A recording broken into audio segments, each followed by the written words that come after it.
Bonjour à tous, c'est Gilles Mansillon, je voulais vous saluer aujourd'hui, puis je voulais venir aussi pour exprimer ma gratitude pour toutes ces, non seulement pour votre présence, votre attention, pour vos supports à travers cette chaîne, mais aussi à tous ceux qui choisissent de participer dans ce procédé d'ascension dimensionnelle, qui choisissent de s'investir en remettant en question toutes ces choses qu'on nous a apprises, toutes ces croyances pour arriver à tourner vers la lumière de notre âme. Donc c'est très important en réalité, tous les efforts que l'on fait pour notre perfectionnement ne sont pas en vain, même si on ne peut pas voir de résultats immédiats. C'est important de continuer de travailler jusqu'au moment où on commence à voir les portes de la liberté, la véritable lumière de l'âme.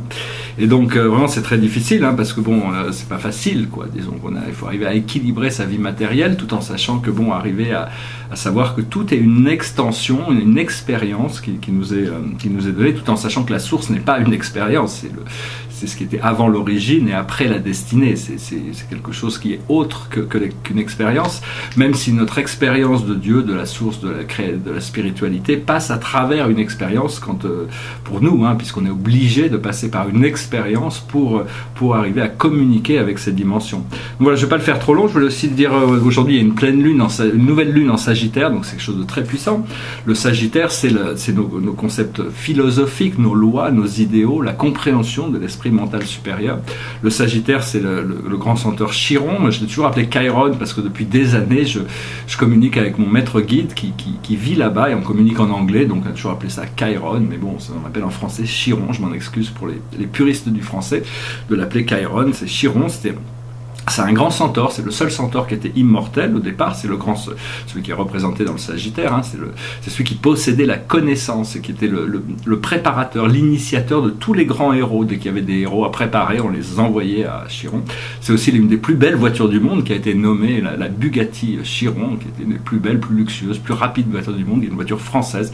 Bon, officiellement, c'est par rapport à un pilote qui s'appelait Chiron, mais enfin, comme Einstein disait, il n'y a pas de hasard dans l'univers.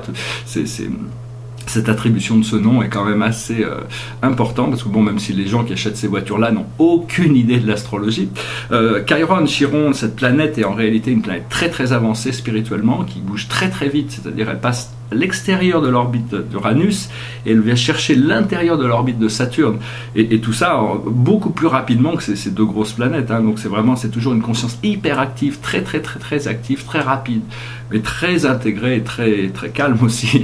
Donc parce que bon, au plus on arrive à réunir de sérénité en nous, au plus notre conscience peut devenir active.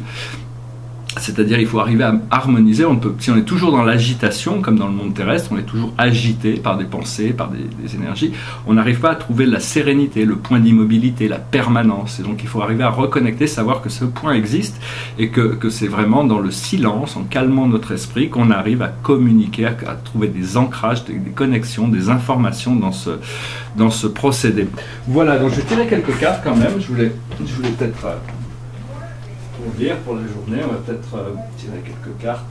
Excusez-moi, je suis pas trop. C'est un petit peu spontané. Toutes ces vidéos sont faites de manière très spontanée. Et donc, bon, en réalité, on dit souvent qu'il faut éviter de parler quand on s'intéresse à la spiritualité. Il vaut mieux cultiver notre information à l'intérieur, parce que quand on cultive les choses, ça les renforce. Alors, quand on les communique, si on les communique à la mauvaise personne, ça va les dissiper. Si on les communique à la bonne personne, ça va se renforcer. Mais on arrive à un moment où c'est très important de communiquer ces idées. Et donc, je voulais aussi vous remercier pour tous ceux qui s'engagent à essayer d'aider les autres sur leur chemin de découverte de cette lumière spirituelle. Parce qu'on va avoir tous besoin des uns des autres. Ça va vraiment bouger, l'année qui arrive va être vraiment transformative. La plus haute sagesse que l'on peut comprendre pour la journée, c'est la confiance, trust, c'est la confiance, avoir confiance que le procédé de la vie est divin, sacré, que tout va bien. Vous pouvez vous rassurer, tous les problèmes du monde ont été créés par l'esprit mental, comme des obstacles sur la voie, mais sachez que votre flamme intérieure est toujours plus forte que n'importe quel obstacle. Et quand une âme n'arrive pas à passer un obstacle, c'est jamais à cause de l'obstacle, c'est à cause qu'elle n'a pas encore la force de passer par-dessus. Donc continuez à cultiver, ne vous en voulez pas pour les choses que vous n'arrivez pas à faire. Sachez que bon, vous êtes aimé, vous êtes bien aimé du Créateur, quel que soit vos idées, votre vie, notre vie, qu'on est tous en réalité très très importants pour la source, parce que et donc il n'y a pas vraiment de jugement au niveau de la source, mais bon, vu que l'ascension, le progrès spirituel se fait au mérite quand même, il faut chercher pour trouver, il faut quand même un peu s'engager dans des voies de recherche. Ce que l'on doit comprendre, c'est l'effort. C'est l'effort juste, c'est-à-dire pas faire trop d'efforts, mais pas en faire assez pour y arriver, quoi. Donc cette notion d'effort est très importante, où tous les philosophes ont plus ou moins adressé l'idée d'effort. Après ça, ce que l'on doit faire, c'est créer. On doit être créatif, et donc tout ça, ça se manifeste, c'est trouver des nouvelles voies créatives. Personnellement, je suis engagé dans des nouvelles séries de tableaux. Là, j'ai plein d'idées, plein de projets, mais bon, j'ai pas vraiment. Il faut que j'arrive à créer un espace qui rende la chose plus facile pour moi pour peindre, parce que quand j'ai commencé à peindre, j'avais 600 mètres carrés avec 20 mètres de plafond, un grand loft. Donc j'ai fait des grands tableaux de 3 mètres sur 8 qui sont roulés dans ma cave maintenant. Donc je vais essayer cette année de vraiment me libérer pour pouvoir avoir un atelier plus important qui me permettra de peindre des œuvres plus de format plus large, disons des choses plus renaissance, quoi. Voilà, et puis ce que l'on doit, le message général pour nous, c'est l'action, c'est-à-dire passer à l'action. Des fois, l'action passe par la non-action, c'est l'harmonisation entre le réceptif et le créatif. Il faut toujours être réceptif, ouvert à la sagesse. La sagesse, la plus haute sagesse que l'on peut découvrir, c'est une sagesse qui nous traverse, c'est quelque chose qui nous dépasse, que l'on ne savait pas, mais dans la circonstance, quand on est ouvert, on peut laisser cette sagesse venir s'exprimer à travers nous, et on apprend à travers ça, c'est-à-dire c'est notre moi supérieur qui se révèle. Donc c'est vraiment à travers l'action qu'on peut aussi apprendre, mais la non-action fait partie de l'action, donc c'est arriver à harmoniser ces deux forces, et pour ça, entre le 21 et le 24 décembre sont 3 jours vraiment où le soleil se lève toujours, des 3 jours pendant le solstice jusqu'à Noël, le soleil se lève au même endroit, et après je crois que c'est le 25, on commence à trouver 1 degré du soleil qui se lève un petit peu. Donc il y a ces 3-4 jours là qui sont là vraiment pour intégrer dans le hiking. La période du solstice, c'était une période où tous les passes étaient fermés, les gens ne voyageaient pas pendant les solstices, ils se reposaient, ils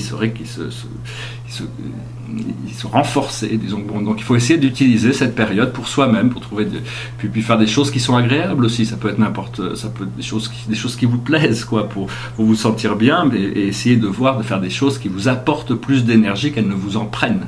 Ça, on a un petit peu de trouver la balance entre toutes ces choses. Donc voilà, je voulais juste passer par là. Je vais tirer que ces quelques cartes, puis je vais chanter une petite chanson. C'est une chanson qui parle du lâcher prise. Ça parle du lâcher prise, c'est la confiance, justement. Ça s'appelle Let It Be. When I find myself in times of trouble, Mother Mary comes to me, speaking words of wisdom, let it be. And in my hour of darkness she is standing right in front of me, speaking words of wisdom, let it be. Let it be, let it be, let it be, let it be. Whisper words of wisdom, let it be. And when the broken-hearted people living in the world agree, there will be an answer, let it be. For though they may be parted, there is still a chance that they will see. There will be an answer, let it be. Let it be, let it be, let it be, let it be. There will be an answer, let it be. Voilà, je vous remercie, je vous souhaite une excellente journée, je vous dis à bientôt. Namasté.